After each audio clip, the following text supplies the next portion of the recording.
علامہ ناصری کی اس میٹنگ کے بعد لگ یہ رہا ہے کہ دوبارہ بوشہرہ پر تعرض ہوگا، دوبارہ چڑھائی ہوگی۔ جب اسماعیل ہنیہ پر دنیا نے قدغنیں لگائی، تقی صاحب کھل کر کھڑے ہوئے، تم پوچھ رہے ہو تمہاری اوقات، تمہارا قد، اتنی اونچی چھلانگ۔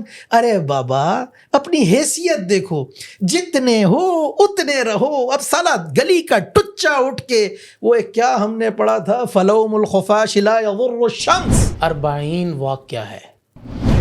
جواد نقوی اور جی تقی صاحب کی آپ بات کر رہے ہیں؟ یار کیا بات کر رہے ہیں آپ؟ کوئی موازنہ جو ہوتا ہے وہ کوئی مطلب آپ کہاں چاند اور سورج اور کہاں ایک گلی کا یہ وہی زائرین ہیں جو آج بیروت لبنان سے عراق اور شام والوں کے پیغامات پاڑا چنار لا رہے ہیں۔ اللہ، حضرت ابو ہریرہ رضی اللہ عنہ سے جو نسائی کی حدیث نمبر 107 غالباً، ٹھیک ہے، کہ جو سفر سے متعلق فرمایا، ٹریولنگ، کہ کن مساجد کی طرف سفر کرنا ہے، زیارت کن مساجد کی؟ 3 التشیع مراجع انہیں ہی پڑھ رہا تھا، وہ کہتے ہیں یار سفر میں تو کوئی نحوست نہیں ہے، انہوں نے وہ بھی بنا دیا۔ پھر یہ ابھی 40 واک والا منجن آ گیا۔ اس کی مثال میں آپ کو بہت آسان مثال 40 واک کی اگر سمجھاؤں تو وفد جب پاڑا چنار گیا، وہاں ملا پاڑا چنار میں اہل سنت نے کہا کہ بھائی ہم تو پہلے بھی اپنے گھروں میں تھے، ہم نے تو چڑھائی نہیں کی، حملہ ہم پہ ہوا ہے، چڑھائی ہم پہ ہوئی ہے، مارنے ہمیں آئے تھے، خود مارے گئے، تو اس میں ہمارا کیا قصور ہے؟ ہم تو اپنا دفاع کریں گے۔ اصل میں ٹرینڈ کیا ہے؟ ایران مخالف جتنی بھی تحریکیں کام کر رہی ہیں، ان کو سپورٹ کون کر رہا ہے؟ السلام علیکم ورحمۃ اللہ وبرکاتہ۔ ناظرین اکرام، آپ دیکھ رہے ہیں وائس آف مولانا اور میں ہوں محمد ابو بکر۔ ناظرین اکرام، آج ہم کراچی میں موجود ہیں سوشل میڈیا ایکٹیوسٹ آفتاب نذیر صاحب کے پاس، اور پہلے بھی ان کے ساتھ ہم پروگرام ایک کر چکے ہیں، تو آپ کو ان کی طرف لے کے چلتے ہیں۔ السلام علیکم ورحمۃ اللہ وبرکاتہ۔ وعلیکم السلام ورحمۃ اللہ۔ آفتاب بھائی کیا حال ہے، کیسے ہیں آپ؟ ٹھیک ہے الحمدللہ۔ آپ بڑا اچھا پروگرام، ماشاء اللہ، آپ کا تو بڑا اچھا اسٹوڈیو ہے۔ Thank you. آفتاب بھائی، گزشتہ ہم نے آپ سے پروگرام کیا تھا پارا چنار کے اوپر اور اسماعیل ہنیہ شہید رحمۃ اللہ علیہ کے اوپر، تو آج کل آپ بتائیں کہ پارا چنار کے حوالے سے کیا اپڈیٹس ہیں؟ بڑا 14 اگست کے اوپر بھی بڑی ایک اچھی تقریب ہوئی، اور وہاں پر الحمدللہ وہاں پر پاکستان کا نام بلند ہوا، جھنڈا لہرایا گیا، ترانے پڑے گئے، تو کیا اپڈیٹس ہیں جو آپ کی نظر ہے وہی آپ بتائیں۔ ابو بکر صاحب بہت شکریہ، آپ تشریف لائے میرے پاس۔ پاڑا چنار کے حوالے سے جیسا کہ پہلے آپ نے بھی پروگرام کیا اور ہم نے بھی عرض کیا تھا کہ اس میں بیرونی قوتیں اور سازشیں ملوث ہیں۔ ایک دفعہ مولانا فضل الرحمان صاحب نے فرمایا تھا کہ جب بیرونی قوتیں پاکستان کے اندر کوئی بھی خلفشار یا انتشار پیدا کرنا چاہتی ہیں تو وہ فرقہ وارانہ فسادات کا سوئچ آن کرتی ہیں۔ تو ان بیرونی ایجنسیوں کی کاروائیوں یا شیطانیوں کا ہمیں پتہ کیسے چلتا ہے؟ جب پاکستان کے اندر کوئی بھی فرقہ وارانہ فسادات شروع ہوتے ہیں۔ تو بالکل مولانا نے بجا فرمایا کہ جب کبھی بھی اسرائیل ہو، امریکہ ہو، ایران ہو، ہندوستان ہو، انہوں نے پاکستان کو ڈی اسٹیبلائز کرنا ہوتا ہے یا مسائل پیدا کرنا ہوتے ہیں تو وہ پاکستان میں فرقہ وارانہ فسادات شروع کروا دیتے ہیں۔ پاڑا چنار میں اگست کے مہینے میں ہی بہت خون ریزی ہوئی، اور کیوں ہوئی اس سب کی وجوہات بھی آپ کے سامنے ہیں، کس نے تعرض کیا، کس نے چڑھائی کی۔ اور ایک وفد جو جرگہ گیا، شہریار آفریدی صاحب تھے اور MWM کے لوگ بھی تھے اس میں، گو کہ ہمیں اس وفد پر بھی اشکال تھا کہ وفد اس طرح سے ڈیلیگیشن جانبین یا فریقین کا ہونا چاہیے، لیکن اکثریت و نظرات کی، ہم نے کہا ٹھیک ہم امن کی بات کرتے ہیں۔ تو وفد جب پاڑا چنار گیا، وہاں ملا پاڑا چنار میں اہل سنت نے کہا کہ بھائی ہم تو پہلے بھی اپنے گھروں میں تھے، ہم نے تو چڑھائی نہیں کی، حملہ ہم پہ ہوا ہے، چڑھائی ہم پہ ہوئی ہے، مارنے ہمیں آئے تھے، خود مارے گئے، تو اس میں ہمارا کیا قصور ہے؟ ہم تو اپنا دفاع کریں گے۔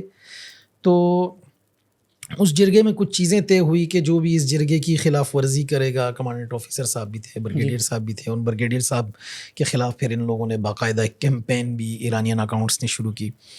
تو جو بھی اس جرگے کی خلاف ورزی کرے گا اس پر 12 کروڑ روپے جرمانہ عائد ہوگا، اور دیگر چیزیں بھی، اور جنہوں نے خلاف ورزیاں کی ان کی FIRs بھی درج ہو چکی ہیں، انہیں پکڑا بھی گیا۔ اچھا، پھر خلاف ورزیاں ہو گئی؟ جی اسنائپر سے۔ اچھا، میرا یہ سوال ہے اس میں ایک کہ جرگہ تو ایک پہلے بھی ہوا تھا جس کے اوپر فائرنگ ہوئی تھی، آپ گزشتہ جی پوڈکاسٹ جی میں وہ کہہ بھی انہوں نے کی تھی، اب بھی لیکن انہوں نے یہ کی۔ پھر کیسے ممکن ہوا کہ اب جو جرگہ تھا نہیں، اب اس کے جرگے لیے پر فائرنگ نہیں ہوئی، جرگے میں جو نکات طے ہوئے تھے کہ اس کی وائلیشن نہیں ہونی، تو باقاعدہ اس کی سیکورٹی کا خیال کیا گیا جرگے کا اس وقت؟ جی جی باقاعدہ جرگے کو سیکیورٹی دی گئی۔ جرگہ انجمن حسینیہ اور فاروقیہ دونوں کے پاس گیا، اہل سنت نے انہیں بہت عزت دی اور بات سنی بھی، گو کہ دوسری طرف سے بڑی عجیب سی سٹیٹمنٹس، پھر اس کے بعد بھی تیران توری کے بیانات کہ ہم بشیرہ کو صفحہ ہستی سے مٹا دیں گے، اور یہ اس کے بعد کے بیانات ہیں ابھی جی 2 دن سے 3 دن سے پھر کشیدگی ہے۔ بلکہ میں آپ کو تازہ ترین اپڈیٹ دوں کہ بیروت لبنان سے علامہ ناصری آئے ہیں، اور علامہ ناصری نے آ کر باقاعدہ انہیں اپنے ملک کے اندر لڑنے کے فضائل سنائے، انجمن حسینیہ پاڑا چنار جا کر، اور بتایا کہ عراق، شام اور لبنان میں لڑنے والے اہل تشیع آپ کی کمر کے پیچھے ہیں، وہ کمانڈرز جو زینبیون کے ہیں وہ آپ کی سپورٹ میں کھڑے ہیں، آپ یہ جو جہاد کر رہے ہیں یا یہ جو لڑ رہے ہیں اس کا یہ فلاں فلاں اجر ہے۔ علامہ ناصری کی اس میٹنگ کے بعد لگ یہ رہا ہے کہ دوبارہ بوشہرہ پر تعرض ہوگا، دوبارہ چڑھائی ہوگی۔ تو یہ جو علامہ ناصری کی آپ بات کر رہے ہیں، کیا ہماری ملک کے اندر قانون نافذ کرنے والے ادارے اس چیز کے اوپر نظر رکھے ہوئے ہیں یا نہیں؟ یقیناً قانون نافذ کرنے والے اداروں کی نظر ہے، اور انہوں نے چیزیں لائی بھی ہیں، پبلک بھی ہوئی ہیں، چونکہ ان کا ایک طریقہ کار روز اول سے دھونس، دھمکی اور دباؤ میں لا کر، پریشر میں لا کر فیصلے کروانا ہوتا ہے۔ لیکن الحمدللہ پالیسیز اب بن رہی ہیں، اور اس پالیسی کے تناظر میں جو بھی اس کی وائلیشن کرے گا ہو ایور ہی، تو اس پر اسے سزا ہوگی اور اسے اس عمل سے گزرنا پڑے گا۔ گو کہ بہت ساری چیزوں پہ ہمیں تکلیف ہو رہی ہے کہ اس وقت جانبداری کا مظاہرہ کیا جا رہا ہے، بہت ساری چیزوں پہ ہمیں اشکالات، تحفظات ہیں، لیکن پاکستان کی خاطر، اپنے ملک کی خاطر، اپنی قوم کی خاطر اہل سنت علماء سب برداشت کر رہے ہیں۔ بس یہ آپ سمجھیے کہ حدیبیہ والا معاملہ ہے کہ سب چیزیں مطلب بظاہر ایسی نظر آ رہی ہیں کہ ہمارے خلاف ہی ہو رہی ہیں، ظلم ہی ہو رہا ہے، لیکن ہم کہہ رہے ہیں کہ یار ریاست پاکستان، کیونکہ یہ اسلامی ملک ہے، لا الہ الا اللہ۔ آپ نے ابھی مثل حدیبیہ کی بات کی، آپ مجھے یہ بتائیں کہ یہ جو جرگہ ہوا اس کے نکات طے ہو چکے تھے، تو جب جرگے کی خلاف ورزی کی تو وہ جو رقم طے کی گئی تھی، کیا اس کی ڈیمانڈ اداروں نے کی؟ ابھی ہوگی، ان پہ یہ چیزیں رکھی جائیں گی۔ میں آپ سے عرض کر رہا ہوں نا کہ قانون اس کے لیے ہوتا ہے جو قانون کو مانتا ہے، جرگہ اس کے لیے ہوتا ہے جسے جرگے کی اہمیت یا جرگے کی ویلیو کا پتہ ہو۔ تو جو بے نسلہ ہو وہ کیا سمجھے کہ قانون کیا ہے، جرگہ کیا ہے؟ جس نے کرنی وائلیشن ہے، جس نے کرنی تخریب کاری ہے، اس کے لیے کیا قانون؟ وہ تو خود کو خدا سمجھتے ہیں اور خود کو شریعت سے ماورا سمجھتے ہیں، تو وہ کہتے ہیں جب ہم خدا ہیں اور جب ہم ہی شارع ہیں تو شارع پر یا خدا پر کیا شریعت کا یا قانون کا اطلاق ہونا؟ تو وہ عجیب ان کا ماحول ہے، پتہ یہ سب کو اب تو کھل کے ایکسپوز ہو چکے ہیں، ننگے ہو چکے ہیں۔ آفتاب بھائی مجھے یہ بتائیں کہ 40 واک کیا ہے؟ 40 واک ایک واک ہے جو یہ کربلا نجف والی 80 کلومیٹر، جی، تو وہ واک خود اسے یہ سفر عشق کا نام دیتے ہیں، اور ایک جوڑتے ہیں کہ جی فلاں صحابی آئے اور مدینہ منورہ سے، مطلب 39 دن بعد 40واں منانا، 40ویں کی مناسبت سے ہے، اور اس کی کوئی اصل 2020 سے پہلے تو آپ کو پاکستان میں نہیں ملتی، یہ 2020 میں کرونا کے بعد، ہم بھی ابھی سن رہے ہیں نا، تازہ دم سن رہے ہیں، یہ آپ 2-4 سال بعد باقاعدہ یہ عبادت بن جائے گی، ہر سال ایک منجن میں نیا اضافہ ہوتا ہے۔ جی ہمارے پنجاب میں بھی بن جائے گی، جی یہ بن جائے گی۔ آپ یہ دیکھیں نا کہ سیکیورٹی تھریٹس ہیں باقاعدہ، یہ 40 واک کے نام پہ، پہلے اس کی اگر شرعی حیثیت بھی آپ دیکھ لیجئے تو جتنے بھی مراجع ہیں ان کے، آیت اللہ علی شرف الدین صاحب ہو گئے، یا قم میں آیت اللہ العظیمی ہو گئے، دوسری تیسرے ان کے مراجع دیکھ لیں، ان کے نزدیک بھی اس کی کوئی حیثیت نہیں ہے، رسم ہے، اور چونکہ وہ چل ہی رسومات پہ، ان کا منجن دین جو بھی ہے سارا سیٹ اپ رسومات پر ہی چل رہا ہے، تو کچھ نہ کچھ ان کو پورے سال کا پیکج چاہیے ہوتا ہے۔ تو یہ بھی ابھی ایک اور یہ لائے ہیں چیز کہ بھئی 40 واک، پہلے یہ واک ہے، پھر پاکستان کے آئین اور قانون میں جو پاکستان کے آئین کا آرٹیکل 16 ہے یہ اس کی بھی وائلیشن ہے کہ آپ کی اس حرکت سے شہریوں کے بنیادی حقوق سلب ہو رہے ہیں جی آپ کی اس واک سے. اور پھر پاکستان میں کسی کو بھی جلسہ جلوس کرنے کی اجازت ہے لیکن مسلحہ جلوس اور جتھوں کی اجازت یا لشکر کشیوں کی اجازت تو نہیں ہے. آپ 40 واک کے نام پہ مسلحہ جتھے لے کر نکلتے ہیں, پورے ہیومن رائٹس کی وائلیشن ہوتی ہے, لوگوں کے بنیادی حقوق سلب ہو جاتے ہیں, راستے بند ہو جاتے ہیں. پہلے جی 1 محرم تھا, 10 محرم الحرام, پھر 21 رمضان المبارک, پھر رمضان المبارک کا قدس, پھر پورے سال کے پیکیج منجن چلتے چلتے چلتے میں ابھی سفر کے مہینے میں پتہ نہیں کیا کیا خرافات, کیا کیا بکواسات. تو ابھی میں جو اہل تشیع و مراجع ہیں انہیں ہی پڑھ رہا تھا, وہ کہتے ہیں یار سفر میں تو کوئی نحوست نہیں ہے, انہوں نے وہ بھی بنا دیا. پھر یہ ابھی 40 واک والا منجن آ گیا. اس کی مثال میں آپ کو بہت آسان مثال 40 واک کی اگر سمجھاؤں, ضرور. حج عمرہ کہاں ہوتا ہے؟ حرم میں, کعبہ میں, شریف میں. ٹھیک ہے.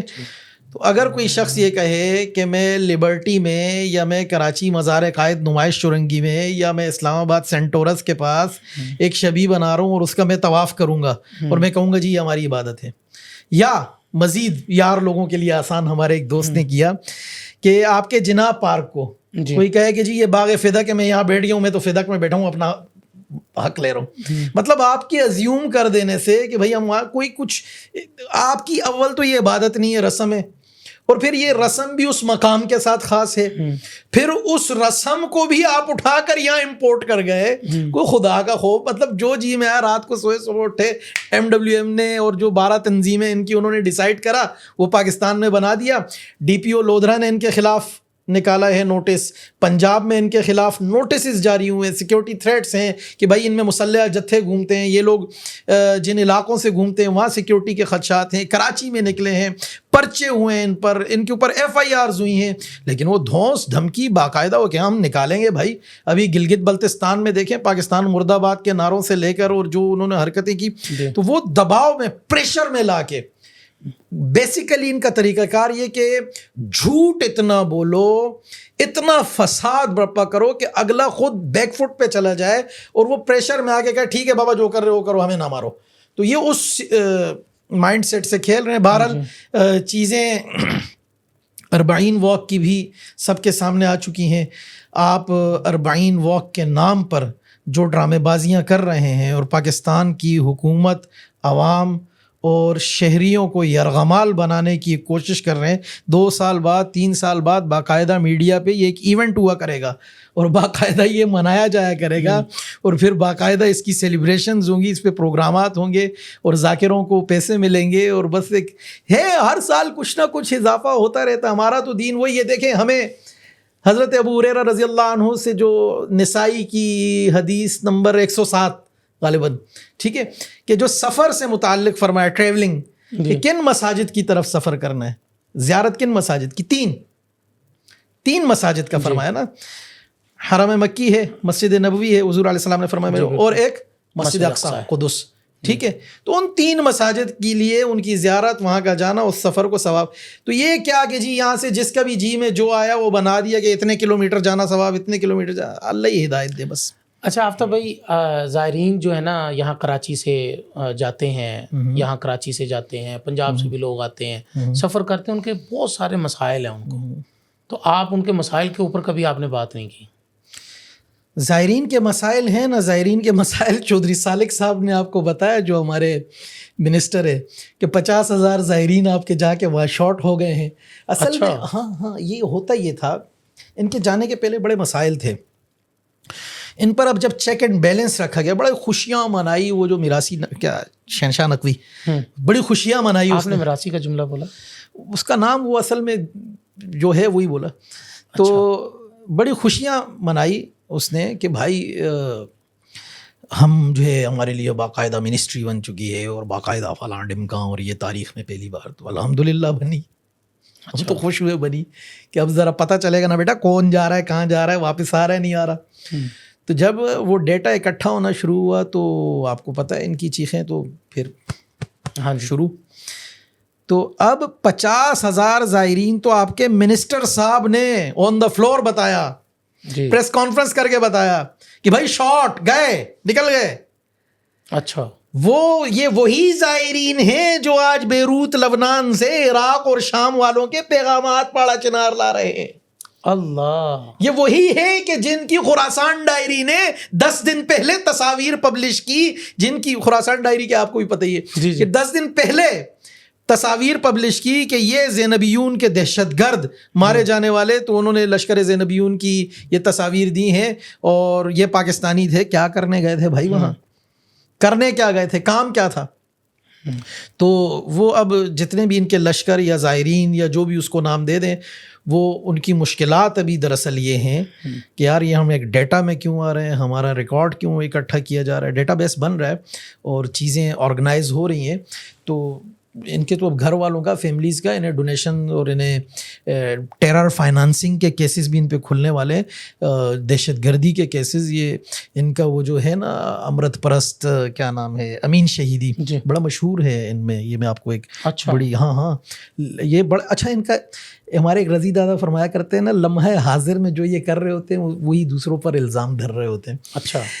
یہ امرت پرستی اور لواطت میں ان کے امین شہیدی صاحب ان کے اپنے حلقوں میں اتنے مشہور ہیں کہ ایک لڑکا ان سے نکل کر باہر بھاگ گیا بنا کپڑوں کے, اور یہ پیچھے بڑا مشہور واقعہ ہے ان کا. تو اتنا کچھ ان کا ہے, تعلیم القرآن کی ان پہ ایف آئی آر ہے, قتل و غارت گری کی ایف آئی آرز ہیں, باقی کردار کے کتنے غلیظ اور گندے ہیں سب سامنے ہیں, لیکن بس منجن ہے, بک رہا ہے, چورا نے چلنے. اچھا آپ مجھے یہ بتائیں کہ شیعہ سنی فرقوں کے 2 بڑے اکابر علماء یہ آپس میں ایک دوسرے کو جو سوال کرتے ہیں, ان کے اوپر آپ بتائیں کہ کون سے 2 بڑے اکابر علماء؟ شیعہ جواد نقوی اور جی تقی صاحب کی آپ بات کر رہے ہیں؟ یار کیا بات کر رہے ہیں آپ؟ کوئی موازنہ جو ہوتا ہے وہ کوئی مطلب, آپ کہاں چاند اور سورج اور کہاں ایک گلی کا کتا, مطلب موازنہ دیکھیں نا, تقابل دیکھیں. جواد نقوی کی حیثیت کیا ہے, جواد نقوی کی اوقات کیا ہے, جواد نقوی کا علمی مقام کیا ہے, جواد نقوی ہے کیا چیز کہ وہ شیخ الاسلام حضرت مولانا مفتی تقی عثمانی صاحب سے سوال کرے, اور سوال بھی کیا, چیپ پدی شوربہ, وہ تقی عثمانی صاحب سے فلسطینیوں کی حمایت کی بابت پوچھ رہا ہے. ارے تقی صاحب نے تو اس وقت فلسطینیوں کی حمایت کی اور اس وقت حماس کا نام لے کر برسر منبر اور سر عام ان کی اعانت کی کہ جب دنیا نے کہا کہ حماس دہشت گرد ہے اور تقی صاحب نے کہا ہم حماس کے ساتھ کھڑے ہیں. جب اسماعیل ہنیہ پر دنیا نے قدغنیں لگائی, تقی صاحب کھل کر کھڑے ہوئے. تم پوچھ رہے ہو تمہاری اوقات, تمہارا قد, اتنی اونچی چھلانگ. ارے بابا اپنی حیثیت دیکھو, جتنے ہو اتنے رہو. اب سالہ گلی کا ٹچا اٹھ کے وہ ایک کیا ہم نے پڑھا تھا, فلوم الخفاش لا یضر الشمس, چمکادڑ کا ملامت کرنا, سورج پر کوئی اثر, جو چاند پر تھوکتا ہے, آسمان پر تھوکتا ہے, وہ تھوک اسی کے منہ پہ آتا ہے. تو جواد نقوی ایک اس بیچارے کو مشہور ہو گیا. یہ جو لوگ ہمارے اس غلط فہمی یا خوش فہمی کا شکار تھے کہ بھائی یہ بڑا معتدل اور فلاں ڈھمکا, دیکھ لیں یہ ہے اصلیت, یہ ہے ان کا اصل رنگ, یہ ہے اندر کا بغض, یہ اندر کا پن, سمجھے جی, کہ یہ ہے ان کی اندر کی وہ غلاظت کہ یہ شیخ الاسلام صاحب دامت برکاتہم العالیہ جیسے شخص کو بھی برداشت نہیں کرتے کہ انہوں نے ایک بڑا جینون سوال اٹھایا کہ بھائی سوال تو بنتا ہے کہ ایران ہی میں کیوں شہید ہوئے, وہ قطر میں بھی رہے, وہ ترکیہ میں بھی رہے, وہ پوری دنیا میں انہیں, اور کہیں ایران ہی میں لا کر کیوں شہید کیا گیا. تو سوال تو اٹھتا ہے, سوال تو بنتا ہے. سوال ہم نے بھی کیا. آج کتنے دن ہو گئے انہوں نے حملہ, کتنا 20 دن ہو گئے وہ حملہ ہوا, بدلہ لے رہا تھا. نہیں وہ شرلیاں بھی اس دفعہ پھس پھس وہ بھی نہیں ہوئی ابھی تک. بس ہو اسٹیج, میں نے آپ سے کہا تھا کریں گے, تھوڑا اسٹیج بن رہا ہے, تھوڑا کریں گے, تھوڑا پورا منجن, پورا لائیو ایک ہوگا ایکشن بتا کے کہ بھائی یہ ہونے والا ہے, پلیز خدا کے لیے. پہلے دنیا کو ابھی بول رہے ہیں نا کہ ہمیں روک لو, اللہ کا واسطہ ہمیں روک لو, خدا کے لیے ہم یہ کرنے جا رہے ہیں, یہاں سے جائیں گے پکڑنا ہمیں. لیکن وہ اپنی صفائی بھی تو کر رہے ہیں نا, اپنے اندر بھی انہوں نے وہ فوجی حکم سربراہ پکڑے ہیں, کچھ فوجیوں کے اندر سے کچھ لوگوں کی گرفتاریاں ہوئی, سننے میں آ رہا ہے کہ کہاں سے, ایران کے اندر. ہاں سننے میں بس سننے میں بہت کچھ آتا ہے, سنا کہتے ہیں کہ جی وہ کچھ لوگ ملوث پائے گئے ہیں جو ہے نا وہ مخبریاں کر رہے تھے. اور کون تھے وہ؟ ایرانی تھے, پاسداران کے تھے. ہاں ایرانی تھے. ہاں انہی کی نسل سے تھے, بالکل انہی کی قوم سے تھے. بالکل. بس پھر گلا کیا؟ نہیں دیکھیں یہ تو بات ہے نا کہ غدار تو کہیں بھی ہو سکتا ہے. تو وہ پورے یار وہ پورا منجن ہی غدار ہے بھائی. اچھا وہاں گھٹی میں غداری ہے. وہ بس دنیا کو بتا کس نے پکڑا, کس کو پکڑا, کہاں شو کیا, دیکھا کسی نے بول دیا, اسٹیٹمنٹ دے دیا, آپ نے مان لی, ختم. لیکن غداری تو ان کی. آج سوال پھر وہی ہے جو ہم نے گزشتہ پروگرام میں پنجاب کے اندر بیٹھ کر کیا تھا آپ سے. آج پھر وہی سوال ہے کہ کیا ابھی تک اسماعیل ہنیہ شہید رحمۃ اللہ علیہ کی وہ جہاں پر حملہ ہوا تھا کوئی اس کی ویڈیو, کوئی اس کا آئے گی ابھی بھی لیٹ ہے. ہاں وہ تو اصل میں اتنی دیر میں تو بالی ووڈ کی فلم بھی بن جاتی ہے. فلم ہی بن رہی ہے بیسیکلی 2024 ہے نا. تو ایک بچہ بھی 12-15 سال کا اٹھ کے ان سے سوال کرتا ہے, یار یہاں ذرا یہ تم سے, تو وہ سارے انہوں نے کیا ہے. ابھی چیزیں آہستہ آہستہ ریلیز کریں گے. تو وہ پہلے کیا کہا کہ جی وہ میں نے پچھلے پروگرام میں بھی آپ کو بتایا تھا نا کہ بڑا ایک عقل مند سا میزائل کہہ رہے آیا تھا, اور وہ ڈھونڈتا رہا, دروازہ نوک کر کے پورا گھوم پھر کے, اور وہ کچن میں گیا, واش روم میں گیا, لفٹ سے چڑھا, 2nd فلور پہ گیا, وہاں جا کے ہنیہ شہید اور ان کے گارڈ کو مار کے باقی سب سے کہا بھائی جان آپ سب ذرا سائڈ پہ ہو جائے, میں ہنیہ شہید کو, مطلب انتہا ہے کچھ بھی. اچھا مجھے یہ بتائیں, بڑی بات ہو گئی ہے, آپ سے ایک سوال ہے اور ذرا معلومات دیں اس موضوع کے اوپر. آصف مرچنٹ کیا ہے؟ آصف مرچنٹ یار کمال است. امریکہ کے اندر ایک ٹرمپ پہ حملہ ہوا, اس کے بعد وہ جو قاتل تھا مارا گیا. اس کے بعد یہ خبر آئی, پوری BBC نے بھی چلائی, پاکستان میں جیو جنگ وغیرہ سب نے چلائی, افضل ندیم ڈوگر صاحب, اعزاز سید صاحب, سب نے اس پہ کام بھی کیا. آصف مرچنٹ ایک پرو ایرانین ایجنٹ تھا. اچھا جی, اور جس کو ایران نے بچی دے کر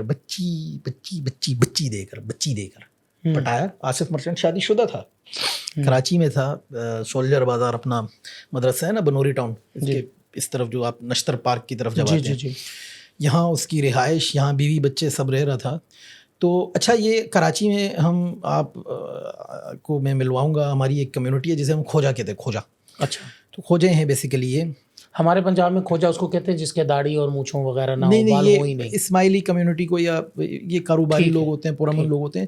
تشویش کی بات یہ ہے کہ اب یہ کمیونٹی بھی ان کے اشاروں پہ چلنے لگ گئی ہے. کچھ ہمیں اطلاعات ملی ہیں, بورا کمیونٹی کے کچھ لوگ ان کے ساتھ اٹھ بیٹھ رہے ہیں. ہماری اطلاعات یہ بھی ہیں کہ SMP جو ہے سپاہی محمد پاکستان اور زینبیون, ان کا جوائنٹلی ایک سیشن ہوا ہے, اور اس میٹنگ کے بعد انہوں نے طے یہ کیا ہے کہ پرانے سیٹ اپ کو بحال کرنا ہے, پرانے لوگوں کو لانا ہے.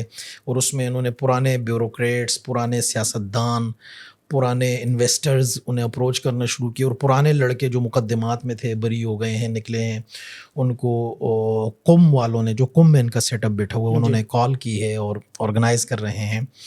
تو آصف مرچنٹ کے چند ماہ کے دوران جو اتنے ایرانین وزٹس تھے, یہ امریکیوں کو تو بڑی دیر سے پتہ چلا. الحمدللہ سب سے پہلے ہمارے اداروں نے اس چیز کو کر لیا تھا, اور جو نیٹ ورک تھا ان کا, اس میں ان کے لوگ بھی اٹھائے, گرفتار بھی ہوئے. آصف مرچنٹ اکیلا نہیں تھا, اس کے ساتھ 5-7 لڑکے اور بھی تھے, اور یہ سائبر سیکیورٹی پہ بھی کام کرتے تھے, ہیکنگ وغیرہ کا بھی کام کرتے تھے. پھر ٹرمپ کے اگینسٹ جو ووٹ کاسٹ کیے ہیں وہ بھی کام ان کے تھے.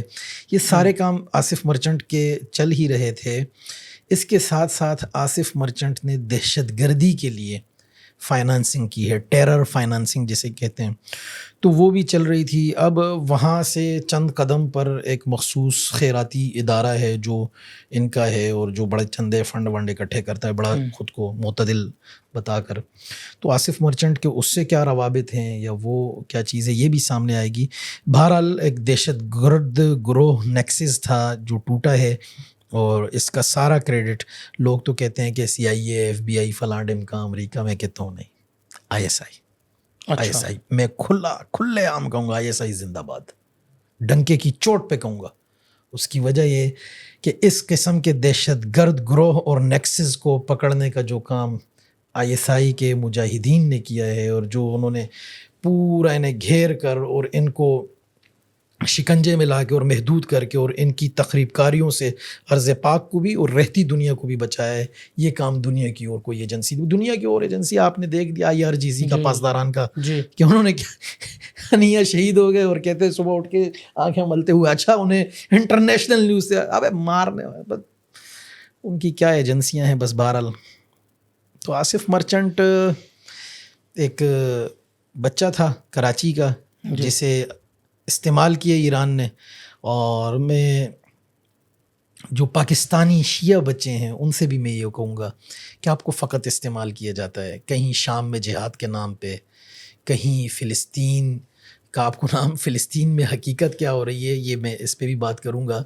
کہ اس وقت ایران, اسرائیل, ہندوستان, انڈیا, ایران, اسرائیل, انڈیا, یہ جو 3 الف ہیں یہ اکٹھے ملے ہوئے ہیں. اور امریکہ اگر آپ یہ سمجھتے ہیں کہ ان کے خلاف ہے تو یہ آپ کی خام خیالی ہے. آپ کے جذبات برانگیختہ کر کے آپ کو استعمال کیا جاتا ہے. کتنے کوئی جا کر وہاں لڑ رہے ہیں یا کتنوں کی امداد پہنچ رہی ہے آپ کو پتہ ہوگا. مر کون رہا ہے؟ مر صرف مسلمان رہا ہے, اہل سنت رہا ہے. ان کی ساری رساکشی میں روس دیکھیں, اسرائیل دیکھیں, ایران دیکھیں, امریکہ دیکھیں, ان کی اغراض, ان کا مقصد الٹیمیٹلی شام کے اندر کون مارا گیا؟ سنی مسلمان. لبنان کے اندر کون مارا گیا؟ سنی مسلمان. عراق کے اندر کس کو حکومت حوالے کی گئی؟ اہل تشیع کو, اور مارا کون گیا؟ سنی مسلمان. اسی طرح پاکستان میں مارا کون جا رہا ہے؟ سنی مسلمان. اور ہتھیار, جنگ, خون خرابہ فلسطین میں مارا کون جا رہا ہے؟ سنی مسلمان. اور لڑ کون رہا ہے؟ سنی مسلمان. حماس کون ہے؟ سنی مسلمان.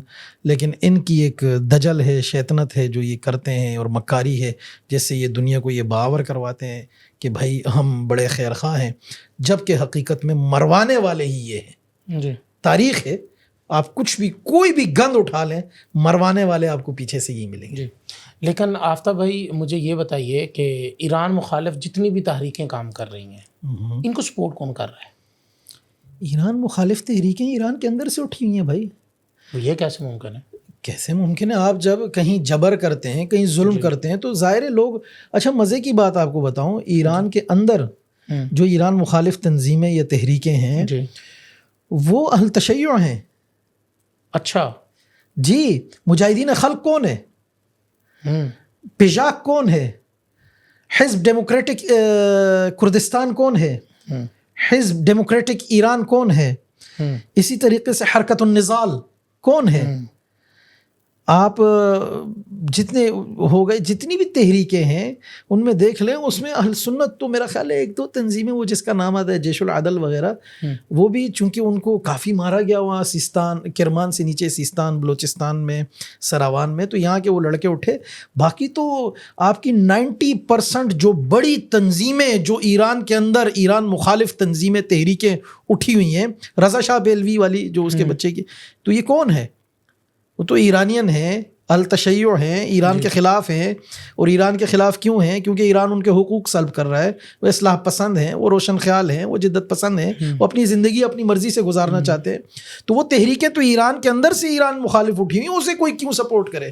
اچھا, میں تو سمجھ رہا تھا کہ ایران میں صرف اور صرف سنی جو ہے نا وہ ان کے اوپر تشدد کیا جا رہا ہے, ان کے اوپر ظلم کیا جا رہا ہے, لیکن یہ ایرانیوں کے اوپر بھی ظلم کیا جا رہا ہے. جو بھی دیکھیے, میں آپ کو ایک کچھ اچھی باتیں بھی ہیں, میں نے پیچھے بھی آپ سے کہا تھا.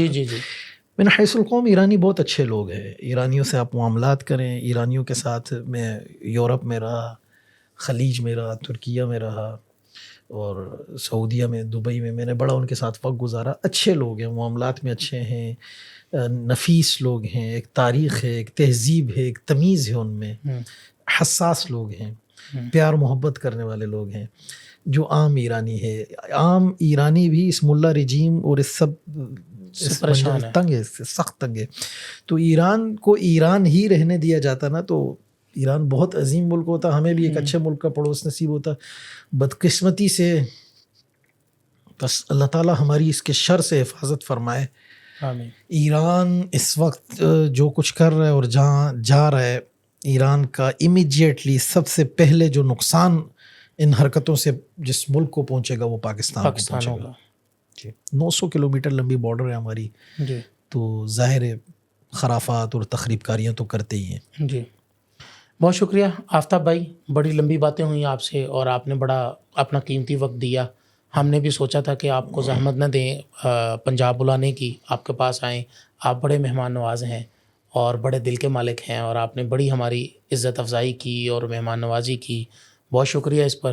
ناظرین، آپ نے دیکھا کہ حالات حاضرہ جو تھے ہم نے آپ کے سامنے رکھے ہیں، اور انشاءاللہ میں امید کرتا ہوں کہ آپ کو آج کی ہماری یہ پوڈ کاسٹ بہت اچھی لگی ہوگی، اور انشاءاللہ العزیز ہم ایک نئی پوڈ کاسٹ کے ساتھ دوبارہ آپ کی خدمت میں حاضر ہوں گے. تب تک کے لیے مجھے اجازت دیجیے. والسلام ورحمۃ اللہ تعالی وبرکاتہ.